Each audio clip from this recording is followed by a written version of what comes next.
Bueno, yo digo, le estamos pisando la cola al tigre y cuando eso sucede hay reacciones y la principal reacción es tratar de demeritar, desacreditar, difundir información que busca entorpecer las investigaciones, poner en sobreaviso a las personas que se están investigando, poner en riesgo la vida de personas que están colaborando y generar duda e incertidumbre.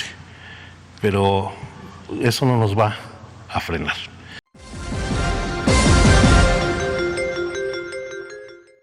Amigos y amigas, vamos a ir a la información porque hoy en la conferencia de Olga Sánchez Cordero se tocó el tema de las fosas clandestinas encontradas en Guanajuato en zonas urbanas. Se dice que hay mucha complicidad del gobierno del estado, policías municipales, funcionarios públicos.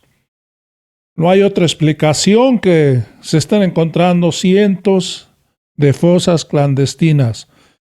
Gobernadores de golpistas y separatistas como Diego Sinue de Guanajuato, Enrique Alfaro de Jalisco, son en donde hay mayor número de fosas clandestinas, desapariciones forzadas, represión, gasto excesivo para su vida personal. Esto es lo que representa el gobierno de Guanajuato, gobernado por Acción Nacional, y Jalisco, gobernado por Movimiento Ciudadano. Vamos a ir a la información donde se está diciendo que hay complicidad de los gobiernos municipales, estatales. Vamos a ir muy rápidamente. Primero, para Carla, la verdad creo que es muy grave la denuncia que se hace sobre Guanajuato, porque el hecho de que las fosas clandestinas y la desaparición de cuerpos se den en el espacio urbano en un número tan grande nos recuerda al caso de Iguala. Es muy difícil que esto pueda hacerse en un espacio urbano sin la complicidad de las autoridades. Entonces, sé que esa no es la materia de ustedes, pero ver si este asunto se está llevando al Gabinete de Seguridad. La respuesta es sí, y contestando un poco, siguiendo a tu pregunta, es importante decir que efectivamente el patrón que sucede en Guanajuato en relación con el hallazgo de fosas masivas en zonas urbanas, es claro que la gente, no solo la gente, la población lo sabe, sino que las autoridades necesariamente tienen que saberlo. A la Comisión Nacional, a las comisiones de búsqueda, no nos corresponde hacer la investigación, eso lo corresponde a las fiscalías. Sin embargo, sí quiero decir que desde la Comisión Nacional, junto con la Comisión Estatal de Guanajuato, estamos empezando a crear un análisis de contexto de esta situación, claramente para poder dar mejores respuestas a las familias de personas desaparecidas y, por supuesto, ponerlo a disposición cuando se tenga de las autoridades encargadas de la investigación. Muchas gracias. Y la pregunta para Alejandro Encinas es, bueno, en estas semanas hemos visto un manoseo, diría yo, pues una campaña mediática que trata de desprestigiar la investigación sobre Ayotzinapa y de debilitarla. Y yo quería pues preguntar en este sentido, ¿qué están decidiendo ustedes? Es decir, si hay la posibilidad de que se presenten prontamente resultados que frenen también esta campaña. Bueno, yo digo, le estamos pisando la cola al tigre y cuando eso sucede hay reacciones y la principal reacción es tratar de demeritar, desacreditar, difundir información que busca entorpecer las investigaciones, poner en sobreaviso a las personas que se están investigando, poner en riesgo la vida de personas que están colaborando y generar duda e incertidumbre. Pero eso no nos va a frenar. Por supuesto que estamos en este momento siguiendo 3 pasos muy puntuales.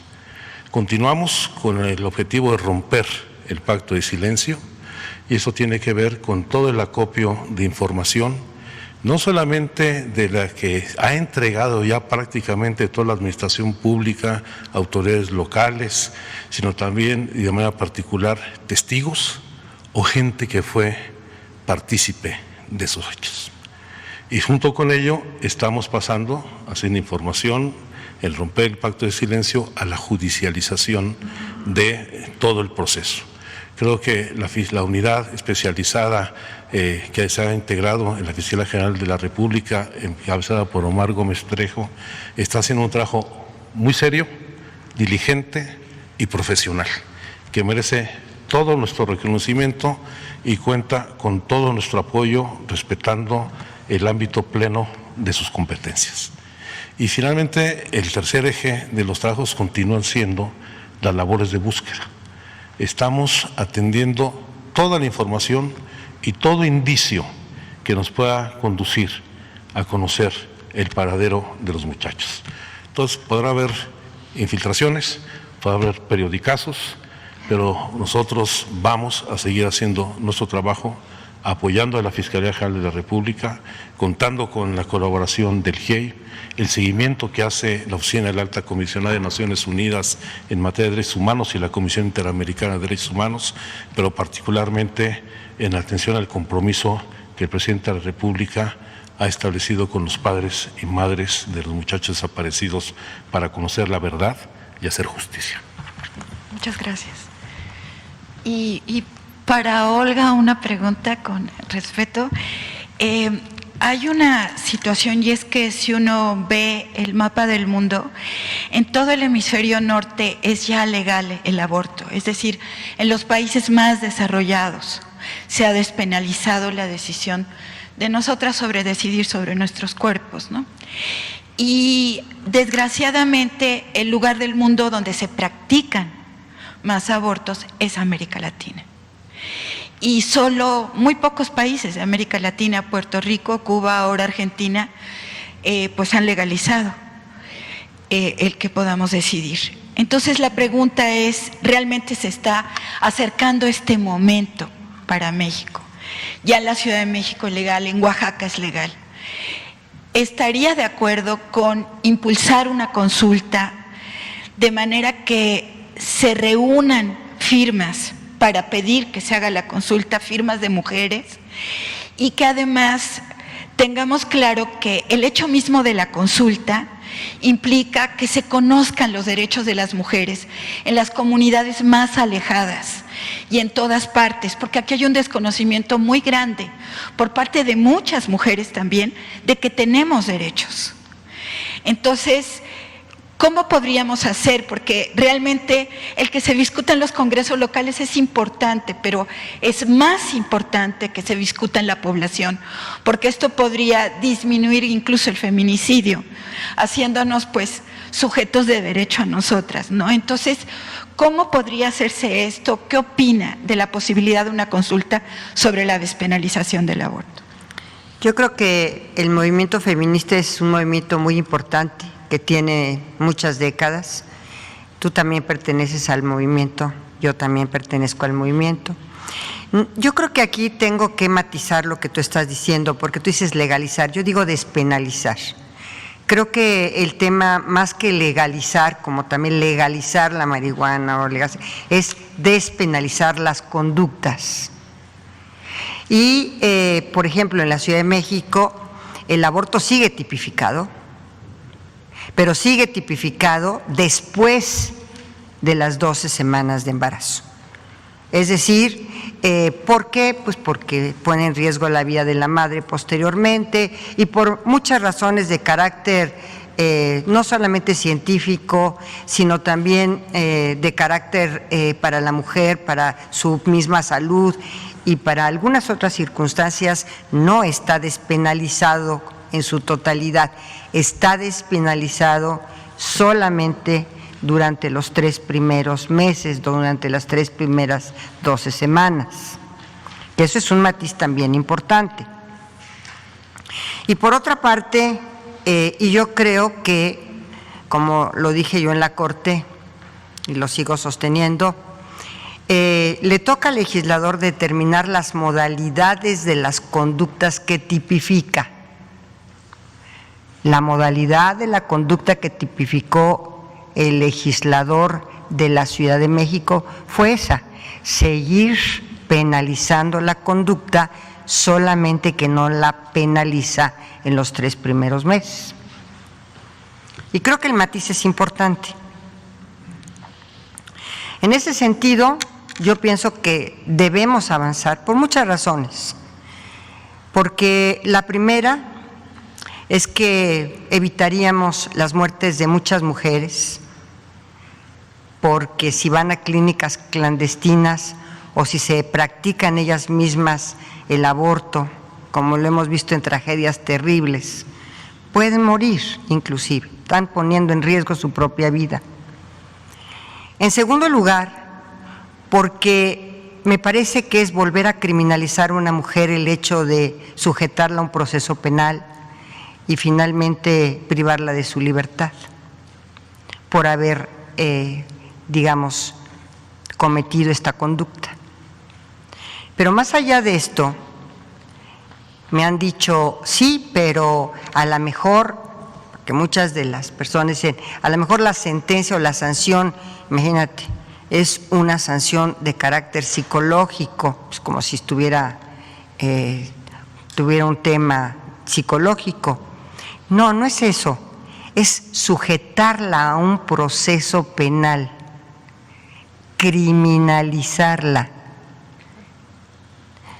Independientemente que la puedan o no privar de su libertad, como dicen muchos, ya en sí mismo sujetarla a un proceso penal es una situación muy difícil para una mujer que sin duda alguna tomó una decisión también extremadamente complicada y difícil. Entonces, creo que todas estas razones están en el ambiente.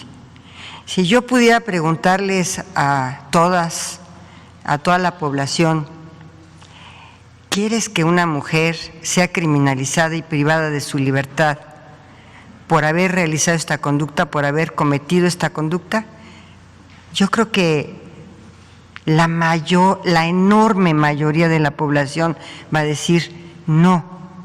Entonces, si es no, si no quiero que vaya a la cárcel, si no quiero sujetarle a un proceso penal, pues entonces quiere decir que vamos a despenalizar la conducta, cuando menos, en una temporalidad reducida, porque son solamente 3 meses o 12 semanas, con las cuales yo estoy de acuerdo, porque en 3 meses puedes resolver una situación y después puedes tener problemas, inclusive posteriores. Yo creo que la enorme mayoría decidiría que no quiere que la mujer vaya a la cárcel, que no quiere que la mujer esté sujeta a un proceso penal. En las discusiones que tuvimos en la Corte, que fueron muy interesantes, bueno, ¿para qué les platico la historia? La tienen en las versiones estenográficas. Pero en las versiones estenográficas que están a su alcance y que ahí se dice muchas cosas, entre otras, yo me fui directamente a un análisis de constitucionalidad de la medida que tomó el legislador. Primero, porque el legislador tiene la atribución constitucional y legal de decidir qué conductas o no, qué conductas tipifica y en qué modalidades las tipifica. Esa es su competencia. El legislador es el representante de una sociedad determinada, porque fue votado directamente para representar a la población en los congresos. Y más allá de esta competencia muy clara, constitucional y legal de los congresos estatales, porque es un delito del orden del fuero común. Más allá, yo decía, constitucionalmente, fíjate, decían, la invalidez del tipo penal o la porción normativa del tipo penal que la despenaliza durante las primeras 12 semanas. Fíjate qué interesante.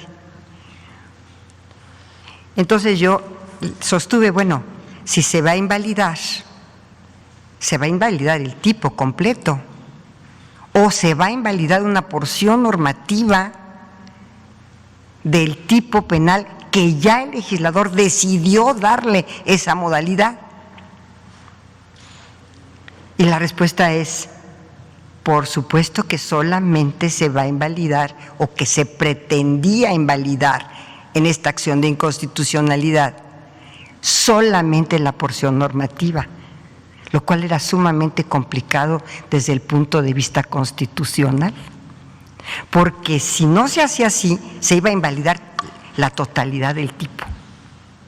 Entonces, fue una discusión sumamente interesante a nivel constitucional.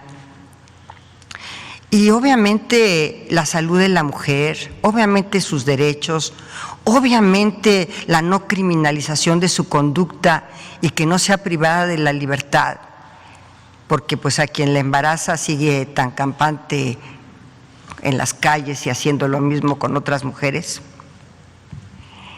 La verdad de las cosas es que la enorme mayoría de la población,